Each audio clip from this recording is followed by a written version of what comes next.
22 września 1994 roku fani na całym świecie po raz pierwszy usłyszeli właśnie ten dżingiel. I był to początek pięknej 10-letniej przygody z serialem Przyjaciele, gdzie grupka znajomych przeżywa różnego rodzaju rozterki, różnego rodzaju oczywiście zawirowania miłosne, osobiste, zawodowe, różnie to bywało. Dlatego dzisiaj, ponieważ właśnie mija 30 lat od premiery tego serialu, oczywiście 30 lat w Ameryce, bo w Polsce oficjalnie serial miał swoją premierę 22 stycznia 2014 roku na DVD, tak przynajmniej rzeczy IMDb. No i rzeczywiście 30 lat mija od premiery, więc dzisiaj powiem, o czym opowiada serial i jakie tematy poruszał, czy się zestarzał jako tako, czy rzeczywiście nadal jest aktualny, zabawny, czy są pewne rzeczy, które możemy nadal z niego wynieść, czy jest śmieszny, czy pewne rzeczy się, brzydko mówiąc, zestarzały, zdewaluowały. Będzie o tym oczywiście, czy serial jest kontrowersyjny, bo wiele rzeczy, sama Jennifer Aniston oczywiście o tym mówiła, są w tym momencie kontrowersyjne. Jak potoczyły się losy aktorów, którzy oczywiście występowali w tym serialu, a także omówię dogłębnie, przynajmniej tak postaram się, postacie, które występowały w tym filmie. Więc nie przedłużam i zaczynamy. Serial został stworzony przez Davida Crana i Martę Kaufman. Oczywiście posiłkuje się IMDb i rzeczywiście była to ich jedna z współprac, bo rzeczywiście dużo było tego na przestrzeni. Wystarczy tylko wspomnieć chociażby 2,5, teorię Wielkiego Podrywu, The Big Bang Theory i więcej oczywiście innych różnych powstałych dzięki ich współpracy. Tam wiadomo, że było więcej osób, ale ta dwójka dała początek temu serialowi. Na początku nie wszystko wyglądało tak rzeczywiście pięknie, tak różowo, bo studio nie za bardzo było zainteresowane, ale na szczęście udało się jakoś tam się przepnąć, jakoś tam się rzeczywiście ruszyło to do przodu, a kiedy ruszyło, to po prostu już było rewelacyjnie. No, nie do końca. Serial opowiada o grupie przyjaciół Rachel, Monika, Phoebe, Joey, Chandler oraz Ross. Tak ich wymieniłem, ponieważ tak występują w czołówce, a tylko i wyłącznie chodziło o to, że jest to kolejność alfabetyczna oczywiście nazwisk i mamy osoby, które są z różnych, naprawdę z bardzo różnych domów, z różnych rodzin, no bo Rachel, grana oczywiście przez Jennifer Aniston, jest to dziewczyna, która jest z bardzo bogatego domu, rozpieszczona, nic nie umie, po prostu no księżniczka, krótko mówiąc. Monika to dziewczyna, która no, ma troszeczkę za sobą przeszła, bo rzeczywiście jako nastolatka była otyła, z tego powodu miała dużo problemów, no ale rzeczywiście teraz się zmieniło, już wygląda dużo lepiej, można byłoby rzec. No, i również w szkole średniej przyjaźniła się z Rachel, więc ona tak była, a dodatkowo oczywiście jej brat Ross również występuje w tym serialu. Phoebe to tak naprawdę dziewczyna, która jest lekko duchem, można byłoby rzec. Nie, jest bardzo uduchowiona, to byłoby lepiej rzeczywiście, można tak powiedzieć. Wierzy w różnego rodzaju astrologię, w różnego rodzaju wróżbitów i tak dalej. Postać tak naprawdę jest oparta na tym, jak zachowała się i kim była wtedy przynajmniej Jennifer Aniston. Bo Jennifer Aniston rzeczywiście prywatnie taką osobą była, a przeniesiono to na grunt telewizyjny i właśnie Phoebe stała się, powiedzmy, Jennifer Aniston. Joey, czyli Matt LeBlanc oczywiście, aktor, który wiadomo, Kubuś Puchatek, czyli miś o bardzo małym rozumku, można by to spokojnie przypiąć do Joeya, gdyż no, najbardziej inteligentny on nie jest, mimo że gra w telewizji, różnego rodzaju innych robót się ima, ale jakoś mu się to oczywiście udaje. Chandler to facet, który pracuje w korporacji, pracuje w biurze, tak naprawdę poza jednym odcinkiem. Nikt nie wie, czym się zajmuje Chandler, co zresztą będzie kosztować Monikę i Rachel ich mieszkanie, ale rzeczywiście dużo żartów, mnóstwo wymyślonych do tego stopnia, że twórcy bardzo często brali żarty Matthew Perry'ego, który wcielał się w tę rolę i zamiast swoich wrzucali jego, bo rzeczywiście był świetny. No i jeszcze nie można zapominać oczywiście o Rossie, w tejże roli David Schwimmer, który, no jak już mówiłem wcześniej, brat Moniki, wiecznie zakochany w Rachel i on jest bardzo, no można powiedzieć, jest paleontologiem, ale on jest bardzo specyficzną osobą. Oczywiście wszystkie te postacie omówię dodatkowo, szczegółowo za chwilę, ale serial właśnie opowiadał o ich perypetiach, o ich przygodach, to co może się dziać właśnie z nastolatkami, z 20-latkami, bo rzeczywiście no, skoro postępujemy, mimo że na przykład Ross 3 lata ma te same urodziny, no ale rzeczywiście to co się dzieje, tak, zakochują się, pierwsza praca, pierwsze niepowodzenie, wiadomo, tak to rzeczywiście się zdarzało. I to wszystko, czego młody człowiek może doświadczyć, a naprawdę dużo, no, przez te 10 lat, jeżeli weźmiemy pod uwagę, że jak na przykład popatrzysz, po 20 kilka odcinków jest na sezon, no to pomyśl sobie, to jest ponad 200 odcinków, więc rzeczywiście jest o czym opowiadać. Tym bardziej, że każdy odcinek tak naprawdę jest o czym innym, ale prawie każdy, ale to, co się wydarzyło, nie jest zapominane. To znaczy, załóżmy, jeżeli w jednym odcinku na przykład jedna z bohaterek złamałaby nogę, to już nie ma, że kolejny odcinek i o tym już nie pamiętamy. Nie, no wiadomo, przez kolejnych kilka będzie tę nogę miała w gipsie i wszystko to jest jak najbardziej pamiętać. Jest ciągły cały czas, nie ma tak, że każdy odcinek to jest antologia. Cały czas rzeczywiście jest w ten sposób zrobione i podobało mi się, ponieważ serial poruszał wydarzenia, które były aktualne wtedy, w latach 90., ale zrobiono to w taki sposób, że one są w pewien sposób aktualne do dzisiaj. W pewien sposób, można byłoby rzec, skoro tego słowa już nadużywam. Ponieważ co mądrze jest zrobione, na przykład w serialu prawie nigdy nie padają żadne kwoty. Na zasadzie, o, czynsz kosztuje tyle i tyle dolarów, a hamburger tyle i tyle dolarów. Jeżeli jest już coś wspominane, to rzeczywiście są to kwoty potężne. Na zasadzie, Joey, nie płaciłeś czynszu przez sam rok czasu, ja płaciłem za siebie, to wisisz mi ileś tam tysięcy dolarów.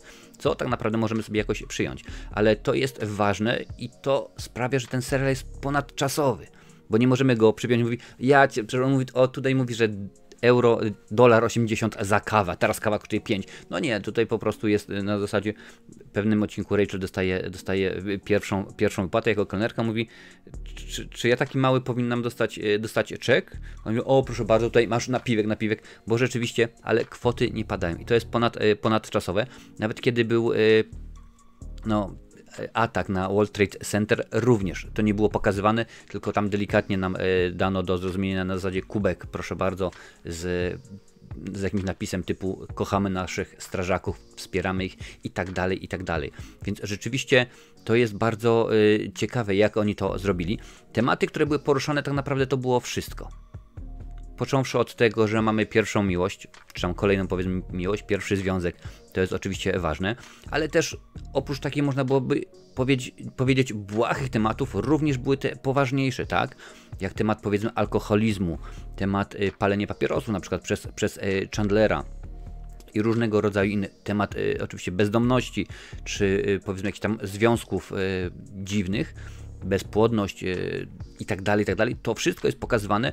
Gro z tych rzeczy, a po prostu większość z nich jest z przymrużeniem oka, bo kiedy na przykład brat Phoebe ma problem, żeby ze swoją partnerką, ze swoją żoną, żeby starać się o dziecko, no to nagle Phoebe staje się surogatką i to ona właśnie będzie nosiła ich ciążę. Jak można by tak powiedzieć. Także jest. Jeżeli mamy temat alkoholizmu, to jest jeden kolega, jeden super były, a właściwie też w pewnym momencie obecny chłopak Moniki, którego nasi bohaterowie, ale ja nie pamiętam go nigdy bez czegoś do picia. No i nagle temat jest tutaj ogrywany w ten sposób. Mamy również bezdomnych, jak już mówiłem wcześniej. Mamy jakichś związków krótkotrwałych, więc tak naprawdę tematów jest bardzo, bardzo dużo. Na pewno przez te 10 sezonów każdy coś dla siebie sobie weźmie. Jeżeli w ogóle nie było Ci dane zobaczyć, to taką fajną paczkę filmów można kupić na Amazonie. Jak znajdę link, to wrzucę w opisie albo w przypiętym komentarzu. I rzeczywiście tych tematów jest bardzo, bardzo dużo i są one naprawdę intrygujące. Bo są odcinki, gdzie mamy tylko i wyłącznie nabijanie się, tak? Tylko i wyłącznie śmiejemy się na przykład z Rachel, że uciekła sprzed ołtarza. Bo rzeczywiście tak też można, albo że na przykład ona twierdzi, że Roz ją podrywa, a tak naprawdę przez historię Joeya i Phoebe dowiadujemy się, że to jednak Rachel była tą podrywającą. Więc rzeczywiście, serial, można powiedzieć, ucząc bawiąc uczy, ale to nie mógł być stricte serial dydaktyczny, gdzie będzie mieć planszę i będzie mieć wszystko tłumaczone. No to ja wam teraz, dzieci, powiem, co się stanie, jak nie będziecie pracować, jak nie będziecie zarabiać pieniędzy. Zabiorą wam auto, wyrzucą was.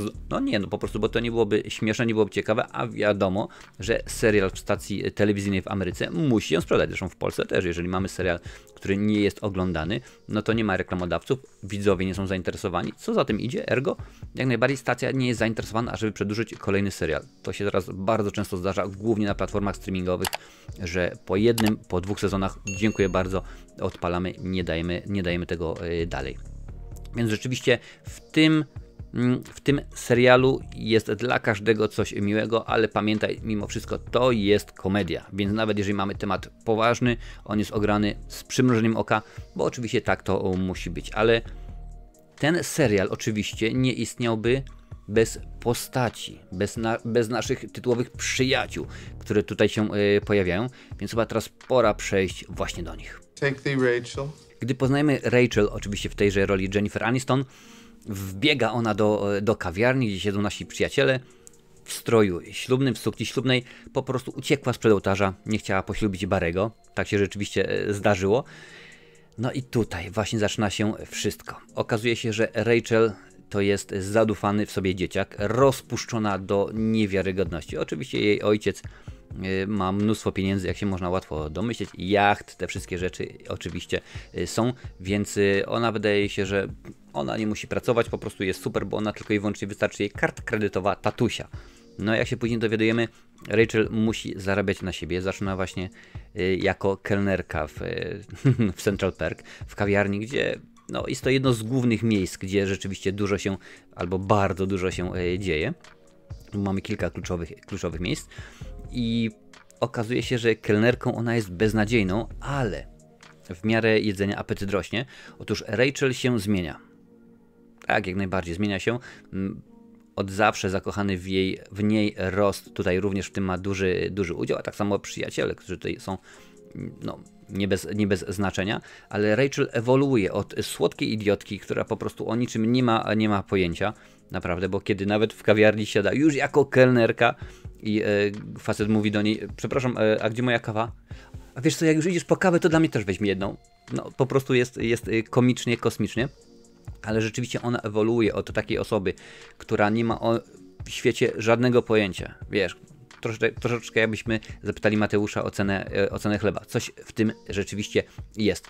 I ewoluuje z takiej osoby do kobiety pewnej siebie, do kobiety sukcesu, która w świecie mody odnosi dużo, naprawdę dużo, ma duże pole do popisu. Pracuje w Nowym Jorku, potem jest oczywiście szansa bodajże na Mediolan albo na Paryż, więc jak najbardziej to się dzieje. Przy okazji ma jeden związek, drugi, trzeci, zostaje matką, więc Rachel tak na dobrą sprawę staje się bardzo istotną postacią tegoż serialu. W ogóle Jennifer Aniston, która w pewnym, wciela się w rolę Rachel, w pewnym momencie serialu przez kilka odcinków chodzi z Joshuą.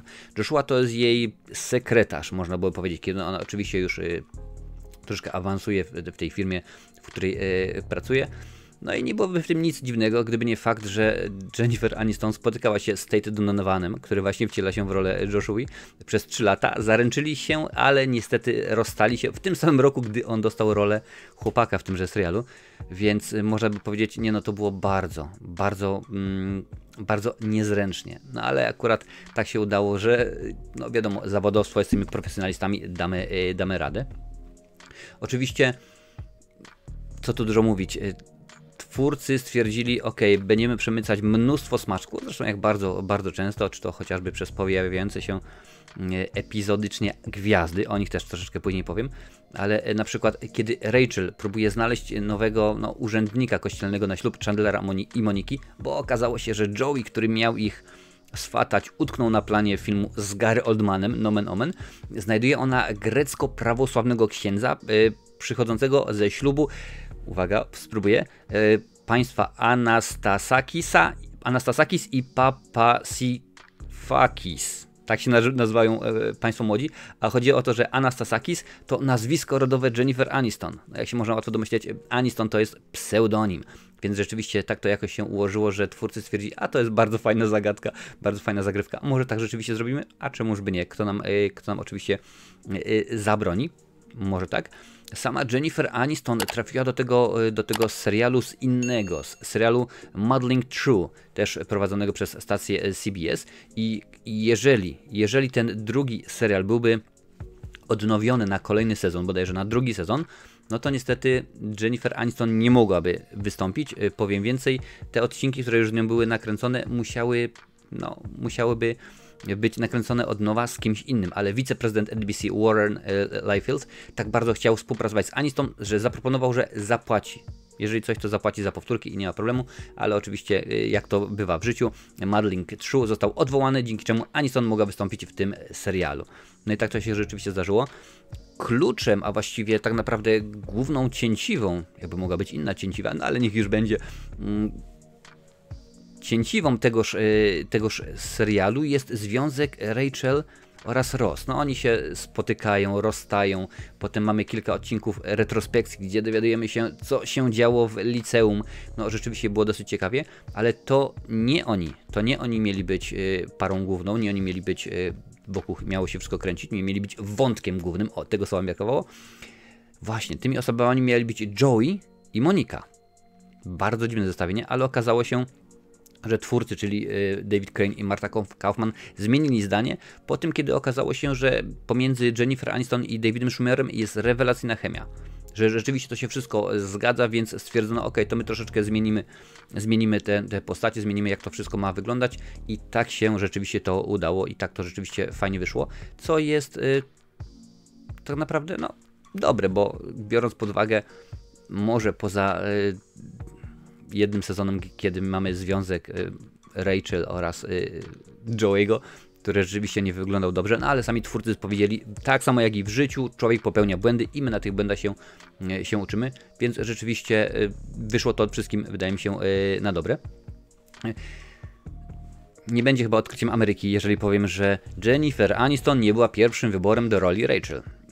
Do roli Rachel przesłuchano wiele aktorek, w tym, posłuchajcie, Elizabeth Berkley, Jane Krakowski, Tiffany Amber Thiessen, Dennis Richards, Melissa Rivers, Nicole Sheridan, Parky Posey, Jamie Getz, Olivia d'Abo, Siobhan Fallon Hogan, Lauren Loughlin i Christy McNichol.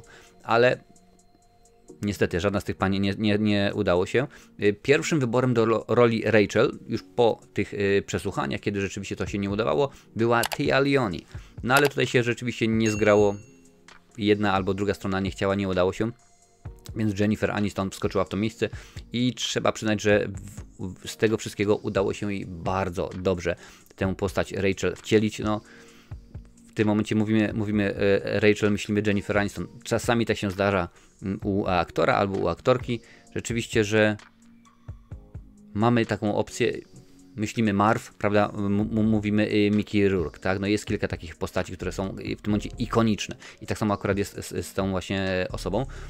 Również w pewnym momencie, kiedy, no wiadomo, że będę przez cały odcinek dzisiejszy zdradzał troszeczkę fabuły, kiedy Ross i Rachel się pobrali w Las Vegas, wychodzą pijani, no bo jak żeby inaczej, z tej kaplicy i mówią, o, dzień dobry panie Ross, dzień dobry pani Rachel. A żeby było zabawnie, pan i pani Ross Vegas, tak się nazywali, to był pseudonim, takie fałszywe nazwisko, które Jennifer Aniston oraz Brad Pitt podawali w recepcji, kiedy się meldowali w hotelach. Oczywiście mowa o czasie, kiedy byli zaręczeni. Tak rzeczywiście można było. Serial doczekał się 10 sezonów i 10. sezon był problematyczny, bo już byli aktorzy słową zmęczeni. Jennifer Aniston zgodziła się wrócić na ostatni sezon serialu pod warunkiem, że produkcja zostanie ukończona do stycznia 2004, aby mogła skupić się na swojej karierze aktorskiej. O tej karierze aktorskiej troszeczkę za chwilę powiem więcej rzeczywiście, bo wyglądała ona bardzo, bardzo ciekawie, ale postać Rachel to jest w tym momencie, oprócz oczywiście fryzury, która jest jak najbardziej ikoniczna i Jennifer Aniston wiele razy mówiła, że no jak najbardziej to jest po prostu rzecz, którą fani bardzo często na Comic-Conach, na różnego rodzaju innych zlotach przywołują, widzę dziewczyny z takimi fryzurami, więc rzeczywiście Rachel to jest postać, bez której no ciężko było sobie wyobrazić przyjaciół, a na pewno Jennifer Aniston w roli Rachel to jest w tym momencie tak postać kultowa. Because I'm in love with Monica. Monika, w tej roli oczywiście Courtney Cox, to dziewczyna, która wiele przeszła. Oczywiście na początku jak się dowiadujemy później, jakkolwiek dziwnie by to nie zabrzmiało, w szkole średniej miała problemy z wagą, była rzeczywiście bardzo otyła, ale później wzięła się za siebie i już było niby wszystko w porządku, ale było u niej coś takiego jak chyba nerwica, natręt, to się nazywa. W każdym razie, jeżeli chodzi o sprzątanie, ona musiała wszystko wysprzątać, musiało być super, wszystko czyściutko, nawet jeżeli się okazało, że, o proszę bardzo, jedna z tych płyt serialu Przyjaciele jest troszeczkę za bardzo przesunięta w prawo albo w lewo, ona to widziała, miała naprawdę bardzo dużego hopla i nie tylko Monika, ale również Courtney Cox, podobnie właśnie jak Monika, miała obsesję na punkcie schludności i do tego stopnia, że sprzątała garderoby innych. Więc jak widać, coś tutaj jest. W ogóle Courtney Cox na początku została zatrudniona do roli Rachel. Ale po przeczytaniu scenariusza, potem kiedy twórcy powiedzieli, jak widzą właśnie Rachel, ona powiedziała, nie, czy ja bym mogła zagrać Monikę, bo ja raczej się odnajduję w tej postaci dużo lepiej niż w postaci Rachel. No i biorąc pod uwagę, że kilka cech miała wspólnych, no to oczywiście, że tak, wybór był bardzo dobry. W tym serialu występuje oczywiście również brat jej filmowy, Ross, ale oni będzie za chwilę, a właściwie oni będzie na samym końcu alfabetycznie, jak najbardziej alfabetycznie.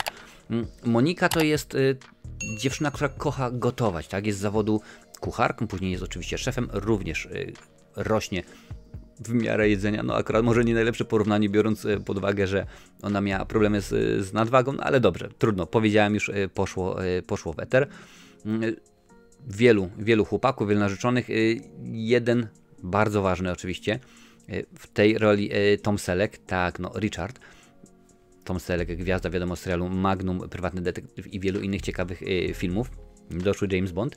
No ale rzeczywiście to jest ważna postać dla tegoż serialu, ponieważ później jej narzeczony, a no, na samym końcu już mąż Chandler będzie czuł się niepewnie, będzie porównywany oczywiście do roli, jaką odgrywał w życiu Moniki Richard. No i rzeczywiście jest on ważny. Monika gro właśnie scen, chyba najwięcej według mnie, dzieje się w mieszkaniu, które po swojej babci odziedziczyła Monika. Tam właśnie mieszka Rachel. Tak naprawdę zauważ, każdy z bohaterów w którymś momencie mieszkał w tymże pomieszczeniu. Nawet motyw jest taki, że do końca nie wiemy, że Ross mieszkał w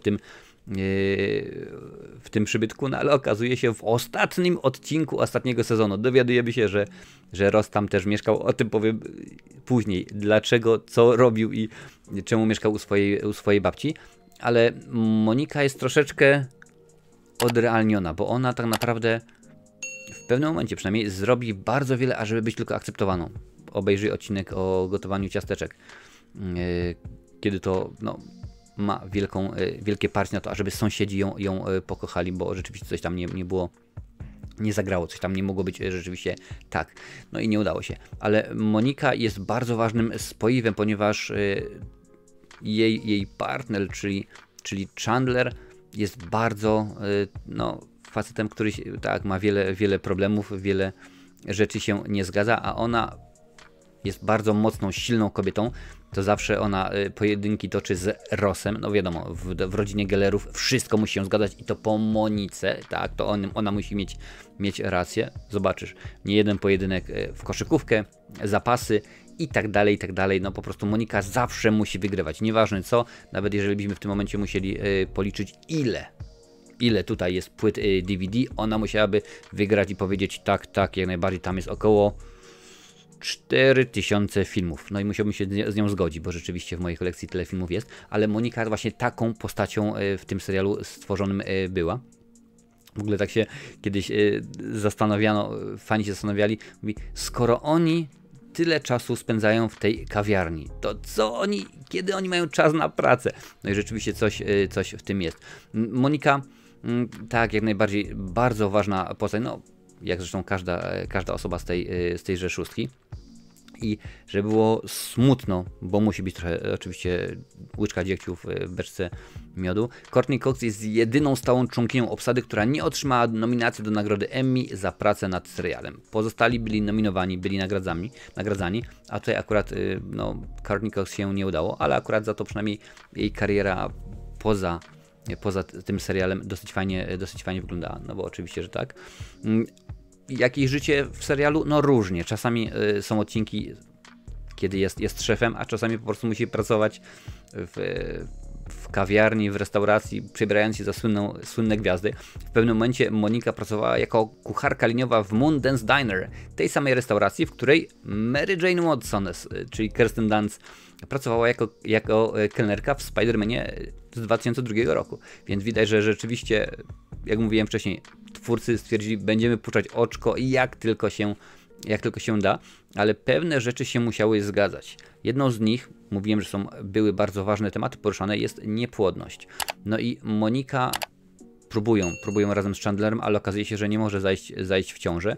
Jest to ograne troszeczkę inaczej, ale w ciągu ostatnich kilku miesięcy kręcenia tego serialu Courtney Cox zaszła w ciążę. A ponieważ Monika nie mogła mieć dzieci, zakryli jej ciążę, zmuszając ją do noszenia luźnych ubrań podczas kręcenia serialu, aby nikt nie mógł się dowiedzieć. Więc ostatni sezon będziesz oglądać i dziwisz się, czemu Monika ma takie luźne ciuchy, albo czemu nagle tutaj stoi za kimś, albo za jakimś meblem, albo za jakimś stołkiem. No to właśnie po to oczywiście, żebyśmy nie wiedzieli, bo magia ekranu musi jak najbardziej żyć. Nie będzie po raz wtóry tajemnicą, kiedy powiem tak, jak najbardziej Courtney Cox nie była pierwszą aktorką przymierzaną do roli Rachel. Oprócz niej udział w przesłuchaniu do roli Moniki brały Sandra Bullock, Annette Gish, Carey Lowell i Molly Ringwald. Żadna z tych pań nie sprostała zadaniom. Sandra Bullock. Tak, ta Sandra Bullock nie sprostała, więc rzeczywiście widać, że jest tutaj konkurencja. A poza tym, kiedy już, jak mówiłem wcześniej, do roli Rachel wybrano Courtney Cox, ona stwierdziła, nie, lepiej się czuje w roli Moniki.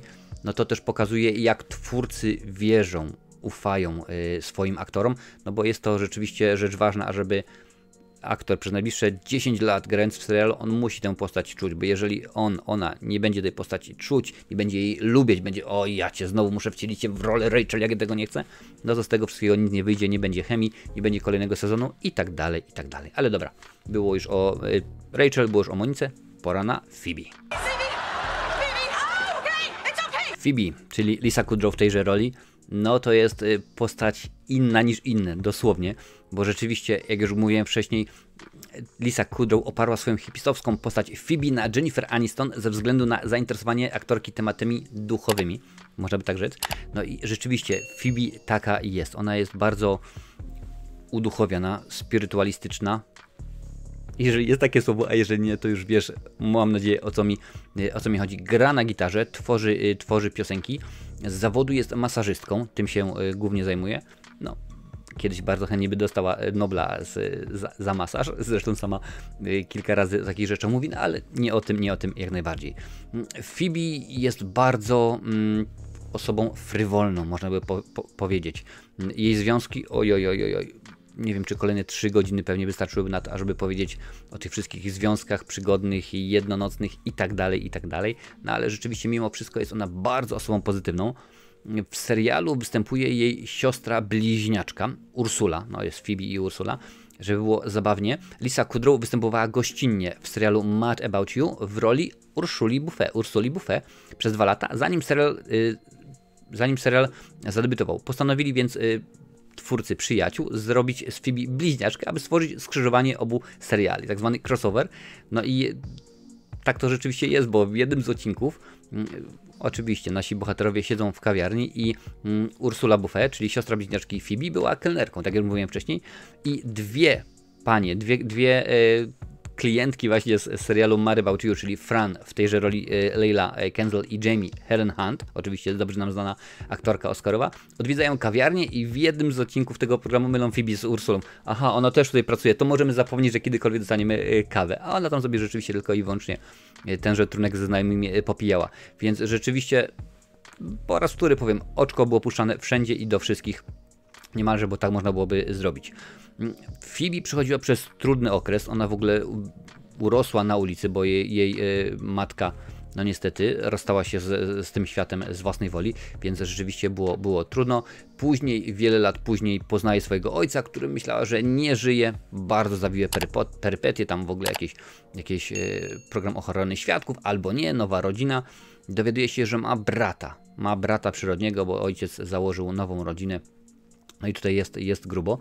Po raz wtóry temat oczywiście ciąży jest w tymże serialu, ponieważ nie było pomysłu na to, ażeby Phoebe Buffet nosiła ciążę swojego brata i jego żony, no jako surogatka, no ale rzeczywiście był taki motyw, że kiedy jak najbardziej Lisa Kudrow zaszła w ciążę, no to wymyślono temat, tak, no to zrobimy to w ten sposób, że to będą trojaczki, ale okazało się, że no cóż, ta jej ciąża nie była zbyt duża, nie było widać po niej, więc musiała nosić sztuczny brzuch, ażeby to było wszystko uwiarygodnione. Więc też część tych emocji, które w pewnym momencie widzimy, ona mówi, to hormony, to jak najbardziej są hormony i to nawet ona nie odgrywa tego, ale rzeczywiście tak to jest, tak to musiało się oczywiście wydarzyć, więc tematy, po raz wtóry, jak mówię, tematy są grane cały czas. Jest kompozytorką słynnej piosenki Smelly Cat, który się to utwór przewija przez cały serial. A żeby było zabawne, Lisa Kudrow wraz ze swoją najlepszą przyjaciółką pewnego dnia siedziały w domu, troszeczkę za dużo wypiły i napisały tęże piosenkę, czyli Smelly Cat. I utwór trafił do serialu, bo rzeczywiście twórcy stwierdzili, to jest fajny pomysł, czemu by nie, my tak damy, my tak lubimy takie rzeczy wprowadzać. W końcu ma swojego gentlemana, ma swojego męża, Mike, w tej roli Paul Rudd. Oczywiście powiem tylko, że znany jest chociażby z roli Ant-Mana. No i Mike miał się pojawić na chwilę. Miał być, dziękuję bardzo, zniknął, ale okazało się, że Paul Rudd jest tak cudowną, pozytywną osobą, taki facet z niego świetny, że zmieniono scenariusz, powiedziano, dobra, to ty będziesz jak najbardziej. Wiem, że masz innego gentlemana, wtedy akurat przynajmniej z dwoma się spotykała Phoebe, no ale okazało się, że nie może być tak, musi być inaczej. To zaraz do niego dojdę właśnie. To jest David oczywiście, w tej roli Hank Azaria. Jeżeli jesteś fanką serialu Simpsonowie, no to wiesz, pod kogo on tam podkłada głos, ale jest on naukowcem i przeprowadził się do Mińska, no bo oczywiście dostał grant na jakieś badania naukowe, a akurat to miało być w Mińsku.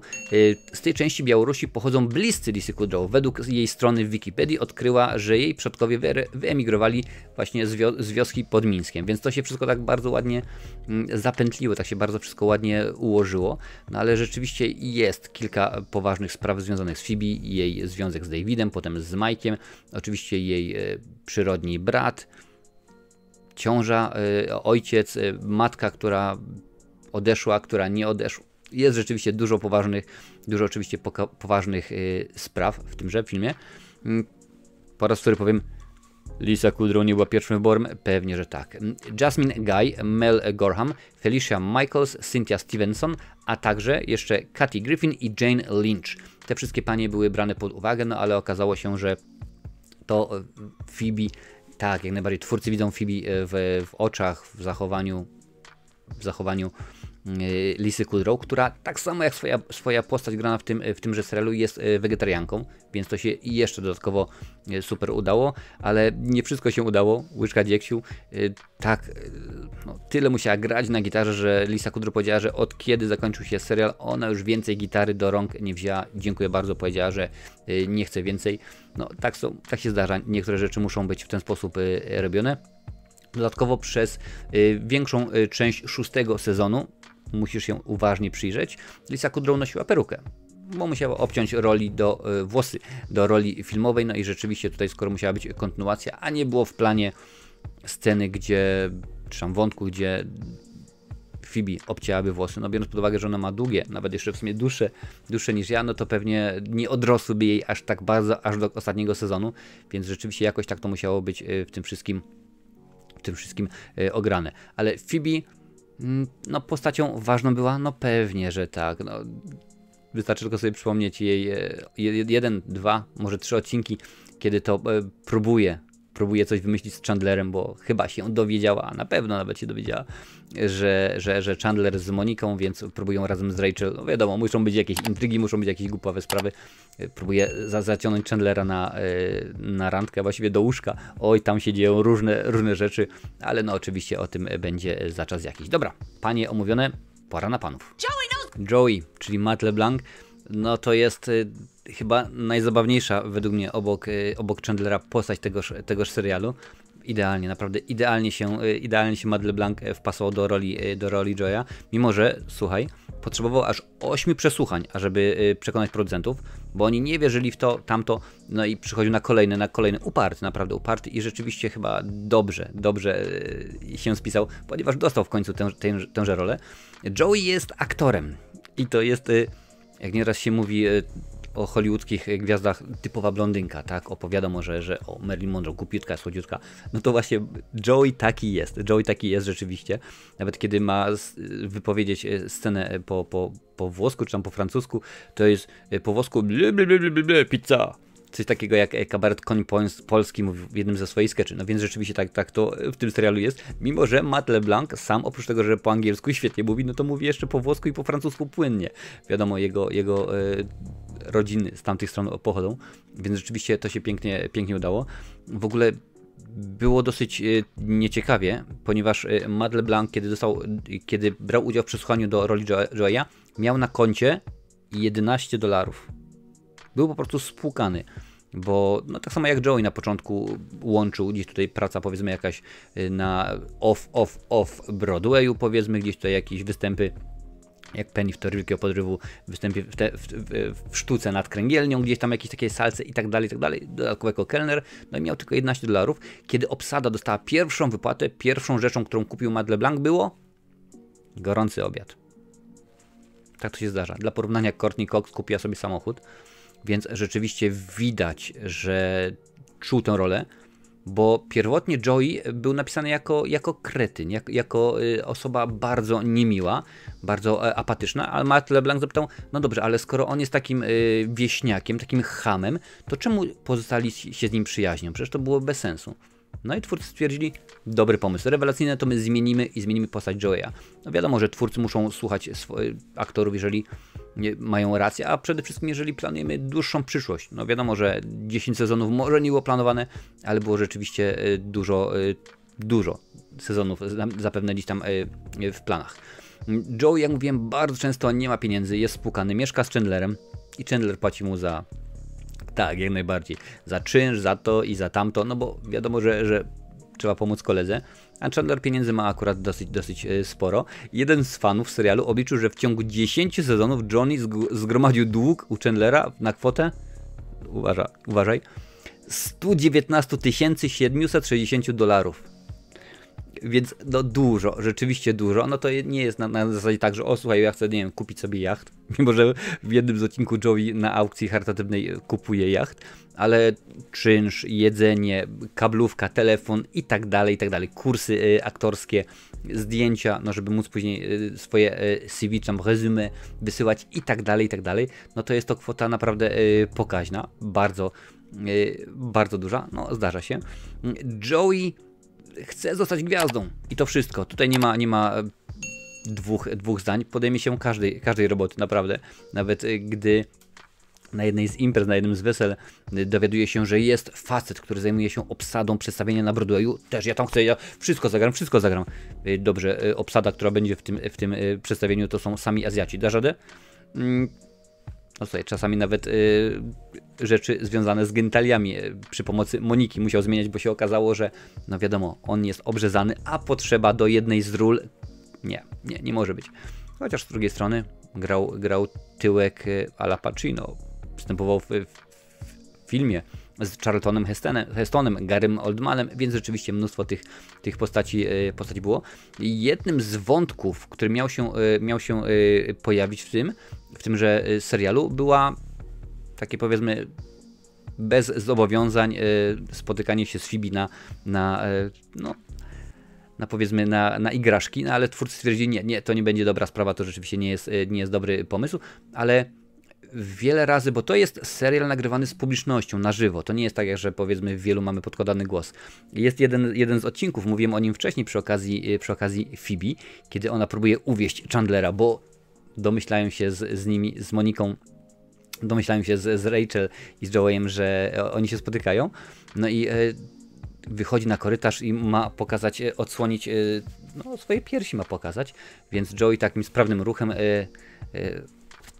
odpina guziki i mówi, nie jest to mój pierwszy raz, nie? Kiedy udało mi się tak otworzyć sukienkę, a jeden z powodów, dla którego publiczność tak się bardzo śmiała, kiedy Joey to właśnie powiedział do Phoebe, był fakt, że Matt LeBlanc potrzebował 12 ujęć, ażeby to otworzyć, więc kiedy tam będziesz oglądać tę scenę i słyszysz brawa, tak, 12 razy powtarzano, no ale w końcu się oczywiście udało i było super świetnie. Postać chyba najbardziej znana z tego serialu, ze swojego powiedzonka. Jak się masz? I tak naprawdę to powiedzonko nie było używane aż do 4. sezonu. Tak jakoś po prostu się udało. W teorii Wielkiego Podrywu Sheldon też nie używał zwrotu Bazinga od razu, po pewnym sezonie. I tak to się stało, że w tym momencie jest to najczęściej, oczywiście według IMDb i według fanów, najczęściej używany tekst Joey'a, w ogóle z całego serialu tekst, a że nie jest on tuzem intelektu, niech tylko o tym świadczy fakt, że Joey nie jest w stanie zapamiętać pinu do swojej karty, ma go wyrytego, gdzieś tam długopisem wyrył go na bankomacie nieopodal, który tam właśnie używa. Jego pin, uwaga, zdradzam pin Joey'a, 5639. A jeżeli teraz patrzy na swój telefon, to zobaczysz, że z tych cyfr można ułożyć jedno słowo. Joey. Więc widać, że Joey nie jest zbyt bystry, no ale zdarza się. Ma on za to ogromną rodzinę. Jest oczywiście jego ojciec, powiedzmy sobie, matka, ojciec, który zdradza matkę i Joey konfrontuje go. Zdarza się, bardzo ważne, ale ma również 7 sióstr. I uwaga, 7 sióstr to Weronika, Mary Angela, Mary Teresa, Gina, Dina, Tina i Cookie. Takie są rzeczywiście imiona sióstr. Mam nadzieję, że jest 7, a jeżeli nie, to popraw mnie i napisz mi w komentarzu, jakie jest 7. No i Joey też przechodzi przez różne etapy. No, spotyka kobiety, nigdy nie odzwania. No, po drugiej randki nie ma, albo prawie nigdy nie ma. Kilka razy oczywiście się zakochuje, jest jego związek z Rachel, który bardzo dziwnie wygląda, bardzo dziwnie się kończy. Ogólnie jest bardzo dziwny, nomen omen, ale jak już mówiłem wcześniej, twórcy powiedzieli, tak, to był błąd, ale ludzie w życiu popełniają błędy, więc my się uczymy na swoich, więc tak to rzeczywiście jakoś się stało. Pewnie, że tak. Nie był jedyną osobą? Pewnie, że tak. Matt LeBlanc nie był jedynym aktorem, którego chciano do tejże roli. Michael DeLuise i Kevin Dillon również byli przesłuchiwani do roli. Więcej powiem. Tak zwany dyrektor castingu, Ellie Kennard, powiedziała Huffington Post, że kiedy Vince Vaughn, znany w sumie aktor komediowy, brał udział w przesłuchaniach do roli Joeya, chociaż był przystojny i wysoki oraz był dobrym aktorem, po prostu nie pasował do roli tak dobrze jak Matt LeBlanc. Znowu chemia, rzeczywiście znowu to wszystko zagrało i znowu było wszystko super ekstra rewelacyjnie. Co jest ważne również odnośnie Joeya, nie nosi on nigdy bielizny. Ma jedną parę, ale nie nosi. No chyba, że zakłada smoking na jakąś imprezę, to musi. Zresztą w ogóle to powiedzenie I'm going commando trafiło do słownika języka angielskiego oksfordzkiego, bo to było pierwszy raz użyte, a w tym momencie stało się już synonimem, że tak, I'm going commando, idę na, może nie na golasa, ale po prostu nie mam bielizny, więc rzeczywiście czemu by nie. Joey został bardzo polubiony przez widzów, naprawdę jedna z ulubionych postaci, do tego stopnia, że dostał on swój własny serial komediowy, tak zwany spin-off. Joey jest jedyną postacią, która otworzyła swój własny spin-off komediowy, nomen omen, pod tytułem Joey. Program w serialu towarzyszył mu gdy przeprowadził się do Nowego Jorku, z Nowego Jorku do Hollywood. No bo wiadomo, akcja Przyjaciół się dzieje w Nowym Jorku, a on już nie chciał być tylko i wyłącznie aktorem, gwiazdą oper mydlanych, czy tam off Broadwayu, postanowił zostać aktorem filmowym. Przeprowadził się tam do mieszkania, które dzielił ze swoim 20-letnim siostrzeńcem Michaelem, ale nie było aż to tak dobre, ciekawe, zabawne. Serial przetrwał tylko i wyłącznie 2 sezony, wiele informacji, wiele rzeczy nie wyjaśniono, no ale tak to rzeczywiście się stało, a Joey, to jest jedna z moich ulubionych postaci tegoż serialu, ale był Joey, były dziewczyny, pora na Chandlera. Chandler, w tejże roli świętej pamięci Matthew Perry, to jest akurat moja ulubiona postać tegoż serialu, identyfikuję się z nim. Może nie chodzi o żarty, które były legendarne, jak już mówiłem wcześniej, i wiele z nich trafiło do serialu, więc bardzo często po prostu twórcy, kiedy pisali coś, mówi: Matthew, a ty co byś powiedział? Ty byś jak to? O, dobre, to jest rzeczywiście lepsze, rzeczywiście ciekawe. Chandler pracuje, jak już mówiłem wcześniej, w korporacji, tak, zajmuje się wpisywaniem numerków w tabelki i na tym polega tak naprawdę jego praca, mimo że czasami z czasem staje się oczywiście postacią ważną, ważniejszą, awansuje w firmie i jest rzeczywiście bardzo dobrze, bardzo ciekawie, ale też przechodzi swoje, bo jego związek z Moniką, który tak w ogóle miał być tylko i wyłącznie na jedną noc, kiedy tam jest akcja w Londynie, kiedy Ross po raz wtóry bierze ślub, mieli być tylko i wyłącznie na jedną noc, ale okazało się, że publicznie na widowni tak spodobał się ten pomysł i rzeczywiście wyglądało tak to świetnie, rewelacyjnie, że twórcy stwierdzili, kurczę, skoro oni tego chcą, no to ci przed telewizorami też będą chcieli, więc musimy troszeczkę zmodyfikować scenariusz i zrobimy tak, że Monika i Chandler będą parą na dłużej. No ale rzeczywiście miał jak najbardziej Chandler swoje związki, jedne krótsze, drugie dłuższe. Chyba jednym z najbardziej denerwujących był związek z Janice. Oh my god, dokładnie możesz sobie wyobrazić, przypomnieć jak to wyglądało, no ale akurat tak to musiało się rzeczywiście wydarzyć i ta Janice przewija się przez cały serial, aż chyba do ostatnich odcinków pojawia się w taki albo w inny sposób z tym albo z innym bohaterem, no bo wiadomo, że nie tylko Chandler się spotykał z Janice. Jest on facetem bardzo inteligentnym, ale bardzo też jest niepewnym siebie, niepewnym swojej przyszłości, niepewnym swojej męskości, można byłoby rzec, i to jest wiele razy kwestionowano. Monika oczywiście wcześniej chodziła z Richardem, to jest porównywane i tak dalej, mówiłem jeszcze o tym wcześniej, ale Chandler to w dużym stopniu właśnie był Matthew Perry, bo w szkole średniej nauczyciel Matthew Perry'ego powiedział, że ze swoimi żartami i głupotą nigdy w życiu nic nie osiągnie.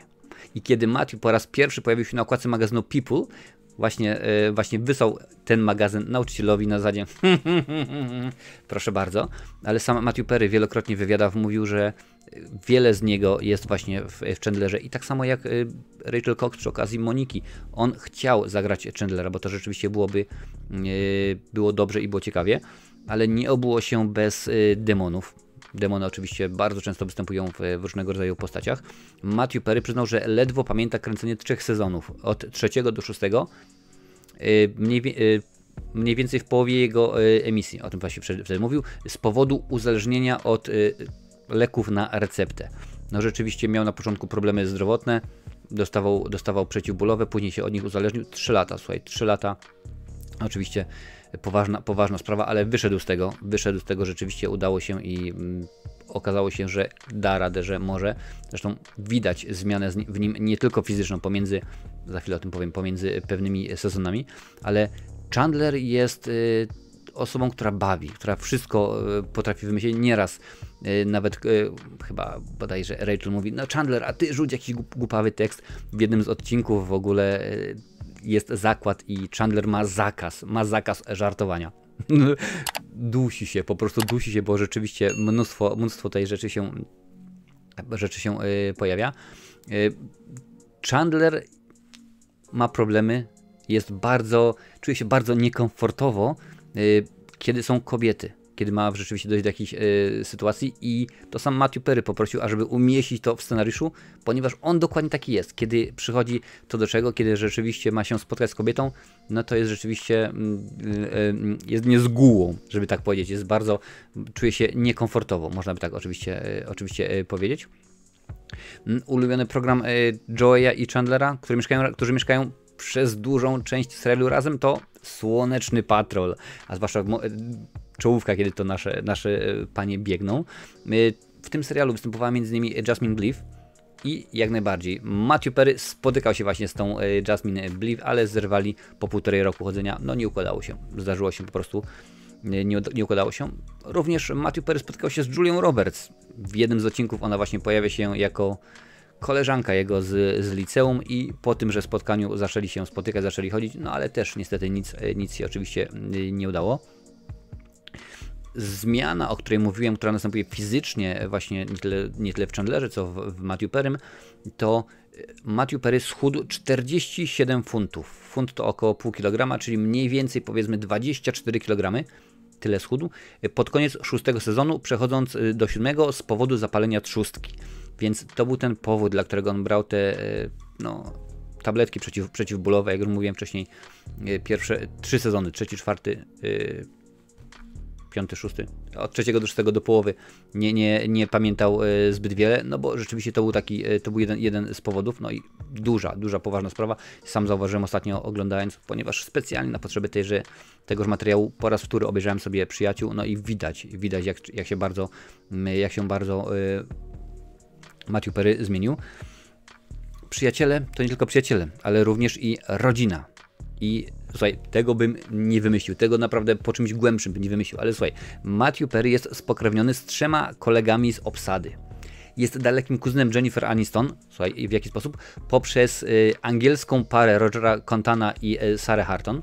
Jest spokrewniony z Courtney Cox poprzez ich wspólne pochodzenie z angielskiej rodziny Baldwinów oraz z Mattem LeBlanciem poprzez wspólne pochodzenie od XIV-wiecznego króla Szkocji Jakuba i jego żony Joan Beaufort. Nie, to naprawdę tego bym nie wymyślił, to jest rzeczywiście fakt, nawet jakby powiedział pewien kabaret, fakt autentyczny.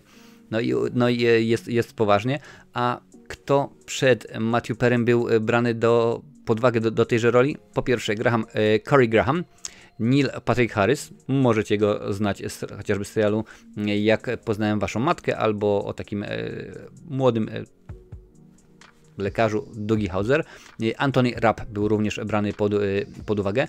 Jeszcze było 2 aktorów, muszę tylko znaleźć oczywiście ich imiona i nazwiska. Po pierwsze Jon Favreau był brany pod uwagę i dostał propozycję tej roli, ale ją odrzucił. Jon Favreau oczywiście pojawia się w tym serialu jako bogaty milioner, facet, narzeczony chłopak Moniki. Możesz go znać oczywiście z filmów Marvela, gdzie wystąpił jako Happy Hogan. Pewnie, że tak. Czemu odrzucił? Nie mam informacji. I również kolejną osobą, która dostała propozycję wystąpienia w tym serialu, był John Cryer. I możesz go kojarzyć albo z filmu Hot Shots, albo z innego serialu, który właśnie nasza para twórców współtworzyła, czyli 2,5. Grał on tam oczywiście brata Charlie'ego Sheena i tam wystąpił, tutaj się nie udało. Domyślam się, że nie byłoby aż tak wesoło, aż tak cudownie, bo John Cryer to inna fizyczność, inna osoba. Wydaje mi się, że również chemia z pozostałymi postaciami byłaby inna. No i może nie byłoby związku z Moniką i tak dalej, bo tutaj wiadomo, że chodziło o te sprawy. Nienawidził. Zresztą chyba jak każdy, a przynajmniej mam takie informacje na temat Matthew Perry'ego, Jennifer Aniston, Courtney Cox i Lisa Kudrow, że nienawidzili piosenki tytułowej. Tak się zdarza. Napisana oczywiście przez twórców tego serialu wspólnie z zespołem bodajże The Rembrandts, no ale nie chciał, nie lubił, ale postać ważna i jeżeli nie jedna z najważniejszych dla serialu, mimo że no wiem, że to jest grupka 6 przyjaciół, ale pewne rzeczy skłaniają, że w stronę Chandlera pójdziemy, skłonimy się, bo jak dla mnie to jest najciekawsza postać tego serialu. Dobra, ale było już o Joey, było o Chandlerze, pora na Rossa. Ross Geller, grany przez Davida Schwimmera, żeby było zabawniej, jest to najmniej lubiana postać przyjaciół nie według mnie, ale według rzeszy fanów. Mnóstwo osób wypowiadało się i kiedyś zrobiono właśnie ankietę i okazało się, że prawie nikt nie lubił Rossa, trochę jak z Harrym Potterem w jego filmach. No niespecjalnie on był rozkochiwany. Ross jest paleontologiem, co jest przedmiotem wielu żartów, bo mnóstwo osób się w tym serialu z niego o to nabija. Jest oczywiście bratem Moniki, od dawna, od czasów liceum, zakochany w Rachel, od której jest od kilka lat oczywiście starszy. Ross jest rozwodnikiem. Jednokrotnym, dwukrotnym, trzykrotnym, wielokrotnym. To jest oczywiście powód do żartów, bo okazało się, że jego żona po jakimś tam czasie odkryła, że jest lesbijką. Potem są kolejne kobiety, między innymi Emily, w której się zakochał. Aczkolwiek tutaj była dziwna sprawa, ponieważ plan był taki, że Emily i Ross zostaną już do końca. Sprawa z Rachel idzie w zapomnienie i będzie oczywiście Emily cały czas i ona będzie, ale Helen Baxendale, która właśnie wcielała się w tę rolę, zaszła w ciążę. Było to pomiędzy 4. a 5. sezonem i nie mogła kontynuować podróży z Anglii do Ameryki, a nie chciała zamieszkać w Ameryce, więc jej postać musiała zostać napisana w ten sposób, że podziękowano jej, że się rozstało. Podczas kilku ostatnich występów nosi ciężkie ubrania, aby ukryć ciążę, więc podobnie jak w przypadku Moniki, trzeba było to rzeczywiście w jakiś tam sposób ukryć, żeby nie było tutaj nic widać, bo takie są koleje losu. Często tak się właśnie dzieje. Było oczywiście Courtney Cox w ciąży, nie możemy tego wrzucić. Pewne rzeczy się dzieją w życiu aktorów, 10 lat, no to wiadomo, kawał czasu w życiu każdego, że trzeba pewne rzeczy zrobić. Penny w serialu Wielka Teoria Wielkiego Podrywu cały czas nawiązuje do tego, ale akurat on jest stworzony przez tych samych twórców, nomen omen. W jednym sezonie złamała nogę i nosiła gips, więc bardzo często też można było zobaczyć gdzieś tam za jakimiś meblami, stołkami. Noga była ukryta, żeby nikt nic nie wiedział, ponieważ tego nie było w scenariuszu. Ale tak samo było tutaj. Mówiłem wcześniej, że Ross miał urodziny, tak, przez 3 lata. Okazało się, że Ross miał 29 lat przez 3 sezony. W jednym sezonie nawet miał urodziny 2 razy. Zdarzyło się oczywiście. Ale clue tego wszystkiego to Ross... On problemy ma wszędzie. Naprawdę problemy są wszędzie. Ma syna, który na początku pojawia się dużo, później troszeczkę już mniej. Ale tak, on jest po uszy zakochany w Rachel i nieważne, nawet jak się spotyka z innymi kobietami, nawet jak bierze ślub z innymi kobietami, to czasem jest, no między innymi dlatego jego związek z Emily nie wypalił, bo już przed ołtarzem powiedział: biorę ciebie, Rachel. Znaczy się Emily. No i tak się akurat zdarza. Jak najbardziej. Pierwszą osobą David Schwimmer był obsadzony jako pierwszy w całym serialu. Oczywiście mowa o 6 naszych głównych aktorach. Ostatnią osobą była Jennifer Aniston. To ona była ostatnią osobą, która się tutaj pojawiła. Oczywiście. Twórcy napisali postać Rossa, mając na uwadze Davida Schwimmera, jednak po raz pierwszy odmówił przyjęcia tej roli. W końcu ją oczywiście przyjął. No... Tak, nie był pierwszym wyborem do tejże roli. Oczywiście, po pierwsze, David Schwimmer dostał rolę, ale Giovanni Ribisi, możesz go kojarzyć, zresztą pojawia się w tym serialu, jak najbardziej. Michael Bauer, Mike Haggerty, to są trzej panowie. Dalej, Jonathan Silverman, Corinne Nemec, Billy Campbell i Erin McCormack, a także Chris Hogan. Wszyscy byli przesłuchiwani, żeby było śmiesznie. Reżyser James Barons powiedział później McCormackowi: stary, marnowałeś swój czas. Oni napisali tę rolę do Schwimmera, on był tylko i wyłącznie w planie. Tym bardziej, że jak już mówiłem wcześniej, Schwimmer, Ribisi i Bauer i Haggerty pojawili się wcześniej w serialu skądinąd, który darzę bardzo dużą sympatią, czyli Cudowne lata. Oczywiście, że tak. Tak więc to było coś pięknego, coś ciekawego. Musiało jak najbardziej to się zdarzyć. I on odgrywa ważną rolę, no bo tak naprawdę łączy Monikę przez więzy krwi, wiadomo, brat i siostra, ale w koledżu był najlepszym przyjacielem z Chandlerem, bo oczywiście panowie studiowali razem. Zakochuje się w Rachel bez pamięci. No i chyba tak naprawdę tylko dużo nie łączy go z Phoebe oraz z Joeyem. Mimo że w pewnym momencie okazuje się, że Joey jest moim najlepszym kolegą, myślałem, że to Chandler, ale nie. To oczywiście chodzi o ten czas, kiedy Joey spotyka się z Rachel, a Ross spotyka się z pewną panią paleontolożką, jeżeli pamięć mnie nie myli, aczkolwiek na pewno z panią, która jest również naukowcem, tak jak Ross.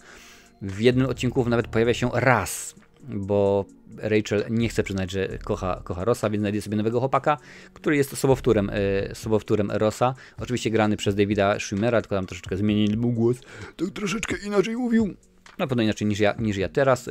Dołożyli mu większego manohala, podbródek ma większy, nie taki jak ja, ale taki większy. No i oczywiście inaczej się ubiera. Całkowite teoretyczne przeciwieństwo Rossa, ale wiadomo oczywiście jak to się zgadza, jak to się dzieje. Ale te postacie, jak się potoczyła kariera aktorska, ich powiem za chwilę, ale serial ma już 30 lat i jak to wygląda? Czy to, co się działo w 1994 roku jest nadal aktualne w 2024, czyli krótko mówiąc, jak zestarzał się serial Przyjaciele?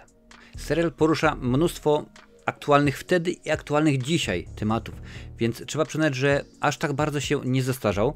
No wiadomo, że są pewne rzeczy typu fryzury, ubrania, mimo że aż tak bardzo twórcy starali się nie odbiegać, no ale to, co było 30 lat temu, jak najbardziej 30 lat temu powstało i musiało być, więc niektóre rzeczy, jak moda, jak ubiory, jak fryzury, to się zestarzało, auta i tak dalej, ale tematy niekoniecznie się zestarzały, bo cały czas wątek, który jest poruszany, jeden, drugi, trzeci, czy to powiedzmy problem dzietności, alkoholizm, praca, pieniądze i tak dalej, to są rzeczy, które są ważne.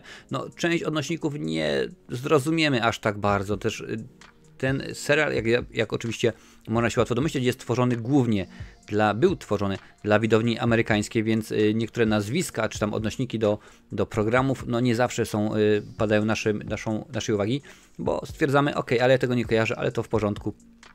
i oczywiście nie ma z tym najmniejszego problemu, no bo nie musi być, ale co jest bardzo ważne, serial nadal jest śmieszny. Minęło 30 lat, a my ciągle się z tego bawimy, żarty ciągle śmieszą, nie jest źle, nie wszystkie oczywiście, ale jest dobrze, mimo że czasami można byłoby się wydawać, że serial jest kontrowersyjny, bo to, co 30 lat temu śmieszyło, w tym momencie już nie, a przynajmniej tak uważa część widzów.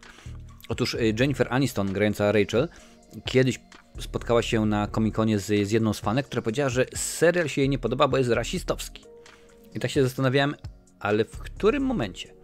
No i potem, kiedy oglądałem po raz wtóry ten serial na potrzeby tego materiału, okazało się, że bardzo często w tym serialu żartują sobie na przykład z Irlandczyków, z katolików, z Żydów, nie ma.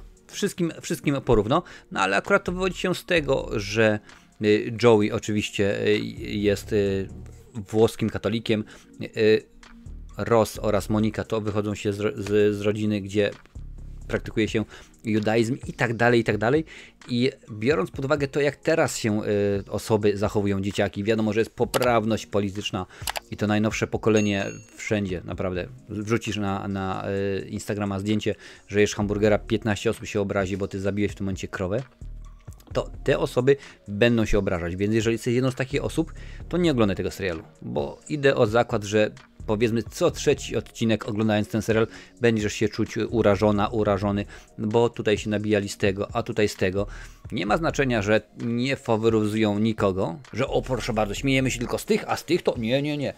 Wszystkim, jak już coś to wszystkim porówno i bez najmniejszego problemu dostaje się i tym i tamtym, więc czemu by nie? Można oczywiście tak jak najbardziej zrobić, ale tak to rzeczywiście w tym serialu jest, że jest on zabawny po tylu latach, nawet tematy poważne są ukazywane w ten, a nie inny sposób i cały czas to bawi, pewnie, że tak, chociaż domyślam się, że gdyby na przykład dzisiaj, kręcąc serial, Tom Selleck się pojawił, to pewnie nie dostałby takich braw ogromnych w studio, że okazało się, że słuchajcie, nie możemy, to się nie nadaje się, ponieważ dźwięk jest koszmarny, ponieważ owacje trwały przez 3 minuty, a scena tak nie może być, że 3 minuty i czekamy. No nie, rzeczywiście. Więc scenę z Tomem Selleckiem, na przykład kiedy po raz pierwszy pojawił się, nagrano później jeszcze dodatkowo bez udziału już publiczności i ten krótkie brawko dodano, więc rzeczywiście tak to mogło być. Wiele rzeczy w tym serialu może zadziwiać, oczywiście wystrój i wszelkiego rodzaju inne rzeczy, na przykład nad wizjerem na drzwiach wisi złota rama. I o co chodzi? Otóż złota rama wokół wizjera była pierwotnie lustrem, które przypadkowo rozbił członek załogi Ricky Parker. Ponieważ wyglądało dobrze, twórcy postanowili ją zostawić. Stwierdzili, ok, to jest świetny pomysł, nie ma problemu, niech także będzie. Również mówiłem wcześniej, że nikt, poza jedną osobą, o której nie mam informacji, ale nie lubił, nienawidził, nie trawił piosenki tytułowej. Oryginalną piosenką przewodnią w serialu miało być Shiny Happy People zespołu R.E.M. I taki był pomysł, ale później została ona zmieniona na I'll Be There For You zespołu The Rembrandts, kiedy nagrywano czołówkę i jeszcze nie było piosenki gotowej. Więc twórca zapytany, ale to jak to? To co tam było puszczane? No nie, no my akurat puszczaliśmy jakąś piosenkę, nie pamiętam co to było, ale wiem, że to było coś w stylu funky, wiesz, że było wesołe, fajne i tak dalej. Tak akurat się udało, że jak najbardziej to zadziałało w tymże serialów. Hank Azaria, który tutaj się pojawia oczywiście w roli Davida, jednego z chłopaków Phoebe, brał udział w przesłuchaniu do roli Joeya, ale po odrzuceniu błagał o ponowne przesłuchanie, wziął udział w przesłuchaniu i ponownie został odrzucony, a później pojawił się jako David. No rzeczywiście zapadł w pamięć twórcom. To jest oczywiście teraz mam trochę ciekawostek, które tutaj są na IMDb, więc czemu nie? I tak to jest z tym serialem. On jest zabawny, ale muszę przyznać, że pierwsze 2 sezony do najlepszych nie należą. Bo rzeczywiście widać, że on się dopiero rozkręca, że ta ekipa twórców, scenarzystów tego serialu nie jest zbyt duża, więc te żarty nie są tak jakoś bardzo wysublimowany. W ogóle w pierwszym sezonie ze względów budżetowych poza Central Perk nie było żadnej ulicy. Nie, jedynie pomalowane tło i to wszystko. Okno było trochę zamazane z wieloma roślinami przed oknem, żeby to ukryć. Więc przyuważ sobie dokładnie. Później, kiedy już serial stał się troszeczkę bardziej znany, no to oczywiście już było dosyć bardzo zawodowo. Zresztą ta Central Perk, ta kawiarnia, w której niepodzielnie przez wiele lat działa Gunter, jest ciekawa. W ogóle warto zapamiętać, że Gunter nie miał imienia aż do odcinka ten, w którym Ross się dowiaduje tuż przed pocałunkiem Rachel, więc kilka sezonów po prostu cześć i to wszystko, dziękuję bardzo. James Michael Tyler, on się właśnie wcielił w rolę Guntera. Pracował w Bourgeois Pig, kawiarni w Hollywood i kiedy dostał rolę Guntera, zachował swój ekspres, który tutaj był, a dodatkowo został obsadzony w tejże roli, ponieważ wśród aktorów, którzy przyszli starać się o tę rolę Guntera, był jedyną osobą, która potrafiła obsługiwać takowy ekspres. No więc oczywiście wiem, że to jest z przymrużeniem oka. Rzeczywiście, że on dostał tę rolę, ale akurat to się wszystko złożyło, wiesz, jego osobowość, to, że miał takie włosy, w ogóle włosy swoje ufarbował dzień przed przesłuchaniami, ponieważ jego przyjaciel, który uczył się zawodu fryzjera, eksperymentował na jego włosach. Kiedy pojawił się Tyler, producentom tak się to spodobało, że postanowili to zatrzymać. Więc to jest taka składowa, wiesz, bardzo często się zdarza, że niektóre rzeczy, których aktorzy nauczą się albo nauczyli się w swoim życiu zawodowym, pomagają. Oczywiście, że tak, Amy Farrah Fowler z Teorii Wielkiego Podrywu, aktorka wcierająca się w tęże postać, jest z zawodu naukowcem. No i tam gdzieś tylko w dodatkach dała, że o proszę bardzo, jestem tam naukowcem. To się przydało, bo jej postać zrobiona zresztą w ten sposób była. I taki jest układ. W ogóle pierwotnie, tutaj czytam, serial miał się skupiać na 4 postaciach. Phoebe, Chandler, a także w rolach drugoplanowych właśnie oni mieli występować.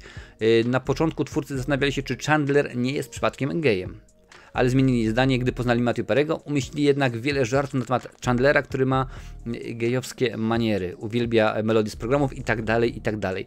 To oczywiście w połączeniu z tym, jak Matthew Perry nalegał, ażeby wrzucić, jak bardzo Chandler czuje się niekomfortowo w stosunku do kobiet, bo taki sam jest, idealnie, naprawdę idealnie zadziałało. Jak już mówiłem wcześniej, mieliśmy ramkę na wizjerze, ale mamy też bardzo ważny rekwizyt, a przynajmniej dla Joeya, który jest w stanie pochłonąć astronomiczne ilości jedzenia. Otóż lodówki. Mamy 2 lodówki, lodówka w mieszkaniu Moniki, a także Joeya i były one działającymi lodówkami. Monika, jej lodówka była wypełniona wodą i innymi napojami dla obsady i ekipy. Lokal Joeya był zazwyczaj praktycznie pusty, chyba że w konkretnych scenach widać było wnętrze lodówki. No to wtedy to rzeczywiście pokazywano. A czemu by nie? Aktorzy nie zawsze byli pierwszym wyborem, o tym już wielokrotnie mówiłem, ale temat, nazwa Przyjaciele to też nie była pierwsza nazwa. Inne, zanim oczywiście doszło do przyjaciół, nazwy to Friends Like Us, czyli Przyjaciele tacy jak my, 6 of One, 6 z 1, można byłoby tak powiedzieć, Across the Hall, czyli po drugiej stronie korytarza, no wiadomo, nawiązujemy tutaj do budynku, gdzie mieszka Chandler i Joey, a z drugiej strony Monika i Rachel, a także Insomnia Cafe, czyli kawiarnia, bezsenna kawiarnia, może rzeczywiście jakoś tak, no ale tak, to nie są filmy Patryka Wegi, tutaj jest brane pod uwagę wiele scenariuszy, wiele nazw i tak dalej, i tak dalej. Nazwy, to jest właśnie ważna sprawa, a właściwie nazwiska. No bo my tylko mówię cały czas o Ross, Rachel i tak dalej, ale jak się naprawdę, pełne imiona i nazwiska, proszę bardzo.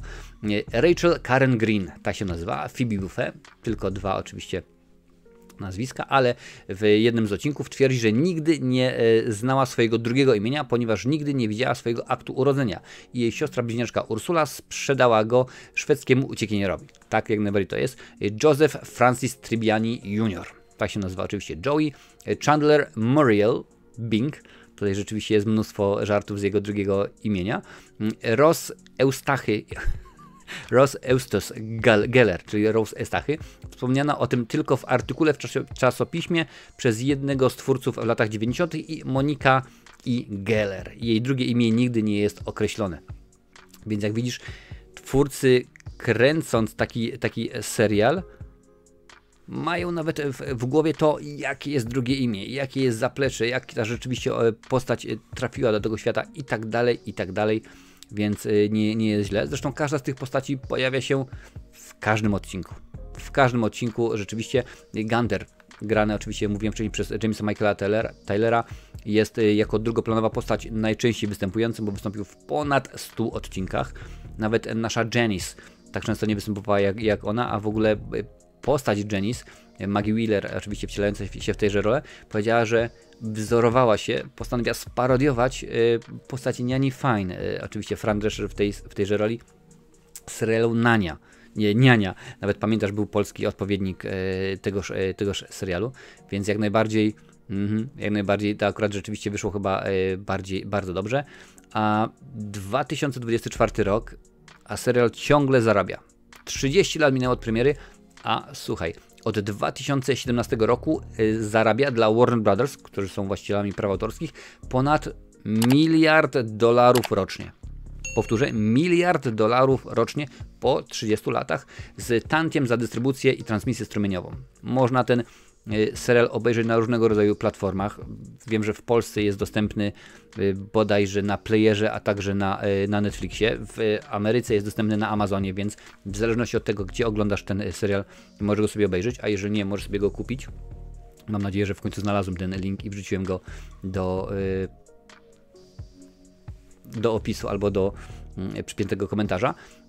Postacie są bardzo charakterystyczne, no musiały takie oczywiście być, inne osobowości, każdy ma swój tekst, każdy ma swoje hasło. Po pierwsze, Rachel mówi słynne nie. These are her earrings. No. Ona bardzo często mówi nie. Monika krzyczy wiem. I know. Kiedy jest podekscytowana i to bardzo często się zdarza. Phoebe mówi o nie. Oh no. Oh no. O nie, kiedy się dzieje coś złego. No oczywiście Joey, no wiadomo, że Joey. Hey, how you doing? Także to oczywiście musiało być. A Chandler podkreśla słowo być. Czy mogę być bardziej ekspresywny? Could you want her more? I tak dalej, i tak dalej. A Ross zawsze mówi Hi. takie cześć, ale taki przygnębiający sposób, że no jakby się coś stało złego, jakby nagle okazało się, że były dinozaury, ale wymarli i ich nie ma po prostu. No ale tak to akurat rzeczywiście mogło być. Akcja, i to jest bardzo ważne, trzeciego sezonu odcinka drugiego, czyli ten, w którym nikt nie jest gotowy.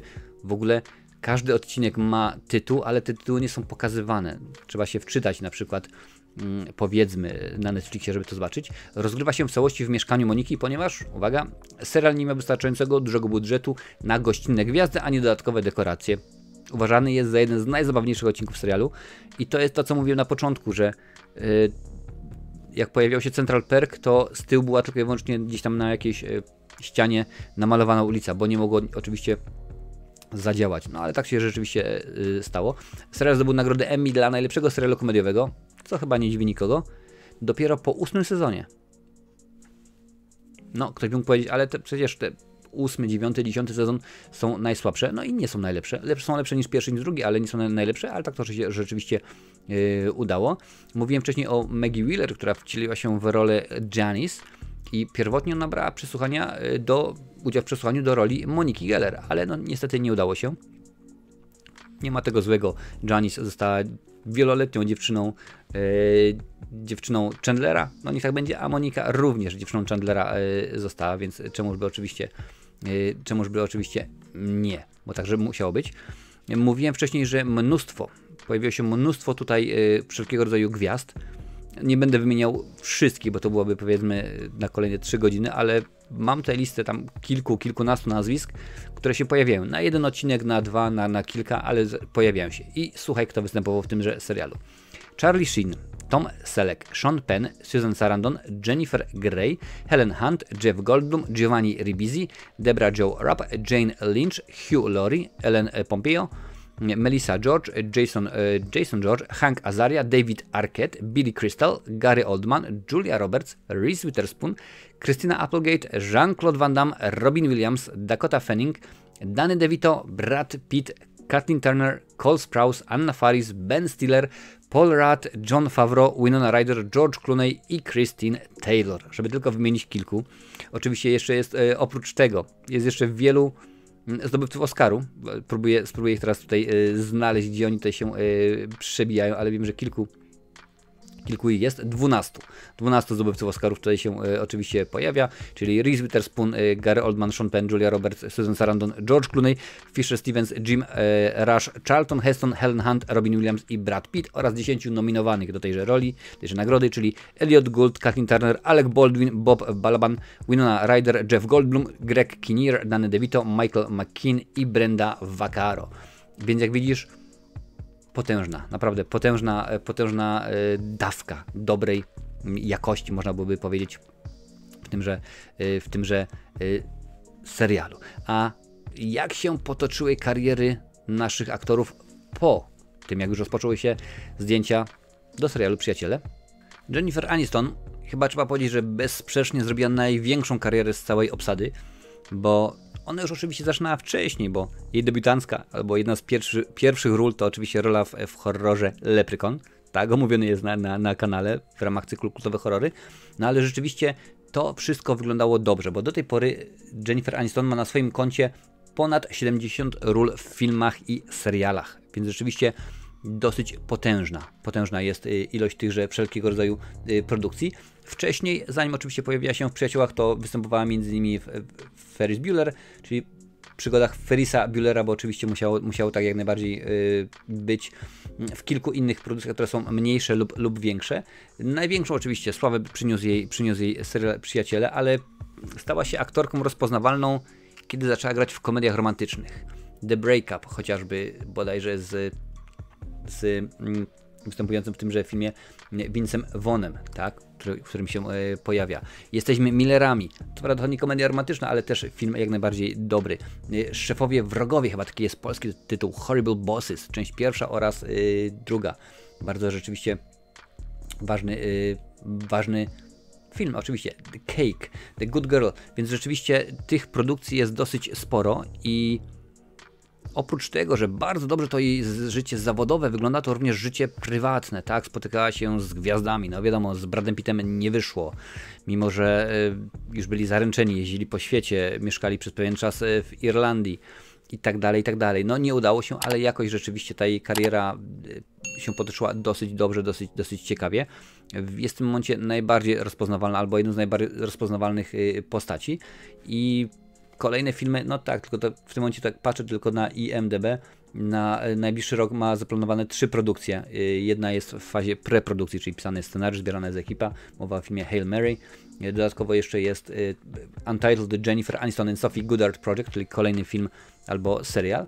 I The Morning Show, czyli oczywiście kolejny serial telewizyjny Murder Mystery również, więc tego rzeczywiście jest bardzo dużo. No chyba ostatnio największy hit z jej udziałem to Morning Show, który się pojawi na Apple TV+.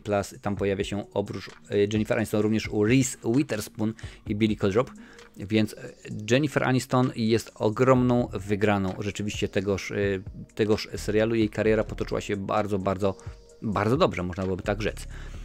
Również Courtney Cox, wcierająca się w rolę Moniki, nie może narzekać. Wiadomo, jej rola oczywiście jako Gale Weathers w cyklu w tym momencie Krzyk, no to już jest w tym momencie kultowa i jak najbardziej przeszła do legend. I kilka innych produkcji, ale nie są to znaczne produkcje, co warto podkreślić, bo gdzieś tam się pojawia, ale jakbym miał powiedzieć, wymienić 5 różnych tytułów, to powiedzmy Krzyk 1, 2, 3, ale tak naprawdę nie zrobiła zbyt dużej kariery po tym, co się wydarzyło z serialami Przyjaciele. No wiadomo, ona nie musi, bo już pod koniec ostatnie sezony to oni dostawali już po $1 milion za odcinek, więc jeżeli weźmiesz pod uwagę, że na przykład kręcone było 21 odcinków, 27 milionów i nawet powiedzmy przy podatkach o połowę, no to $10 milionów za sezon. A cały czas są tantiemy, a mówiłem oczywiście, że miliardy dostaje Warner Brothers, ale z tego musi jeszcze zapłacić aktorom, więc jest rzeczywiście bardzo dużo. Tak patrzę w tym momencie, jest napisane, że powróci w Krzyku 7, więc no, jej krzykowa kariera nadal będzie się tworzyła. Pojawia się gościnnie w różnego rodzaju serialach, na jeden odcinek, na 2, na kilka. Tutaj widzę, że jest serial Go On, Private Practice, Web Therapy, Scrubs, znany bardzo w Polsce serial, Dirt, więc jest tego dosyć dużo, dosyć sporo, ale ta kariera jej powiedzmy toczy się, ale nie jest to nic wielkiego, nie jest to nic świetnego. Chyba najmniejszą, oczywiście jeżeli chodzi o obsadę kobiecą, karierę filmową zrobiła Lisa Kudrow, wcierająca się oczywiście w rolę Phoebe Buffay, bo na próżno szukać jakiegoś wielkiego hitu filmowego z jej udziałem. Ona została raczej aktorką serialową, tak? No co prawda są 3 produkcje w fazie preprodukcji, czy tam postprodukcji z jej udziałem, ale to nie jest nic wielkiego, ale jeżeli popatrzymy na seriale, tego jest mnóstwo, bo 10 odcinków w serialu Time Bandits, Housebroken, Space Force, Rick i Morty też było jak najbardziej, Feel Good, The Good Place, Human Discoveries. Ja oczywiście mówię tytuły anglojęzyczne, tak są na IMDb opublikowane, ale rzeczywiście poza serialami Przyjaciele, ja nie kojarzę Lisy Kudrow z niczego i no ta jej kariera nie potoczyła się tak, jak rzeczywiście chciałaby. Chyba że było takie założenie, dziękuję bardzo, ja już swoje zagrałam w Przyjaciołach, a reszta to już po prostu jest co będzie, zobaczymy, nie ma problemu. Matt LeBlanc, czyli Joey, no dostał wiadomo swój serial, tak zwany spin-off Joey, ale jak to było później? W ogóle nie wiem, czy go kojarzy, ale on przecież z Krzysztoną Applegate, która pojawiała się przecież też w serialu, spotkali się wcześniej przy okazji filmu serialu Świat według Bandy. Oczywiście, że tak. Jego kariera też nie nabrała nie wiadomo jakiego tempa. No, pojawiał się to tu, to tam. Ogólnie 34 role aktorskie, ale głównie nadal są to seriale. Tutaj widzę, że 69 odcinków w serialu Man with a Plan. Tutaj Episodes, 41 odcinków, oczywiście, że tak. Joey to tylko 2 sezony, ale jeszcze między innymi Web Therapy, dopiero co mówiłem o tymże serialu. Występował w filmie Lost in Space, ale to nie są takie wielkie produkcje, no jeszcze Aniołki Charlie'ego, gdzie można by powiedzieć, proszę bardzo, to jest kolejny, mówiono był, Jean-Claude Van Damme, Gary Oldman czy Charlton Heston. No niestety nie udało się, raczej będzie, mi się wydaje, zapamiętany jako Joey i cokolwiek by nie zrobił, to pewnie będziemy i tak samo fani. On o tym mówił nieraz w wywiadzie, spotykając go na komikonach, podchodząc do niego, mówią how you doing? No i rzeczywiście z tego chyba go zapamiętamy. Matthew Perry to Chandler Bing i tutaj wyglądało wszystko bardzo dobrze. Oczywiście 57 filmów, niestety zmarł niedawno, bardzo, bardzo przykro z tego powodu, no ale tutaj są inne sprawy poza serialowe z tym wszystkim związane. Jego kariera oczywiście, że tak, rozpoczęła się w momencie serialu Przyjaciele. Widzisz, mi też już mi się miesza. Pojawia się wcześniej w różnego rodzaju innych produkcjach. Ja na przykład widzę, że tutaj jest Autostrada do nieba chociażby, Druga szansa, Beverly Hills 90-210, no i oczywiście serial Przyjaciele to wszystko zmienił, bo tutaj się zaczęło dziać, ale można go kojarzyć z Przyjaciół, można go kojarzyć z Simpsonów również, Ali McBeal, The Whole 10 Yards, w którym się pojawił razem z Bruce'em Willisem, który w tymże serialu również wystąpił, oczywiście gościnnie, bo inaczej by nie mogło być. Tutaj patrzę co jeszcze, no są to też seriale telewizyjne, Go On 22 odcinki, Mr. Sunshine 13, The Odd Couple 38, więc też został aktorem serialowym.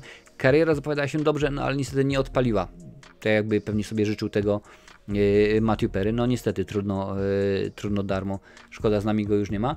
David Schwimmer jako Ross, chyba tutaj można powiedzieć, że zrobił największą karierę z męskiej części ekipy, bo oczywiście oprócz tego, że kojarzymy go z serialu, no to też trzeba go kojarzyć jako żyrafę z Madagaskaru, oczywiście tylko w anglojęzycznej wersji.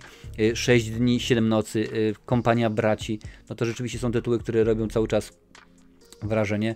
Cały czas występuje w serialach. Tutaj widzę, że Intelligence 13 odcinków, Captain Fall 1 gościnnie, Feed the Beast, American Crime Story 10 odcinków, więc Web Therapy po raz wtóry powiem, jak najbardziej tutaj też występował.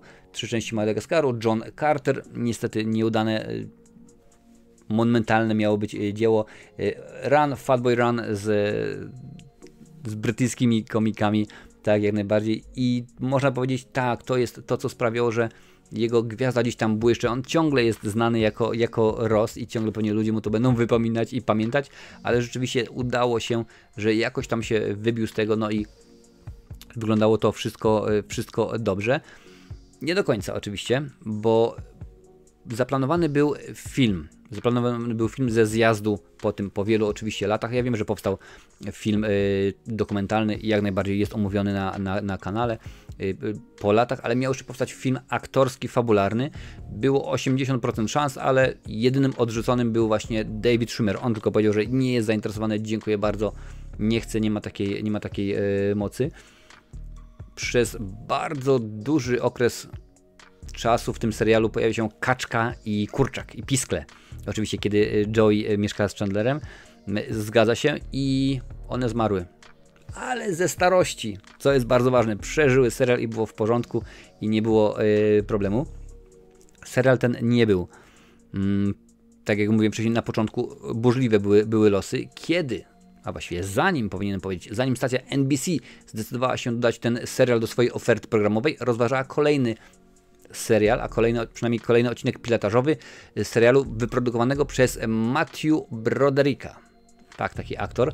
Akcja skupiała się, słuchaj tego, wokół pstrokatej grupy przyjaciół, którzy spędzali dużo czasu w kawiarni. Nazwa kawiarni i proponowanego serialu brzmiała Maxwell House. Oczywiście mnóstwo nawiązań, no ale akurat tak jakoś rzeczywiście się stało. I tutaj jeszcze mam ciekawostkę, że Phoebe spośród wszystkich przyjaciół wypiła najwięcej, bo aż 227 filiżanek kawy, a najmniej Rachel zaledwie tylko 113.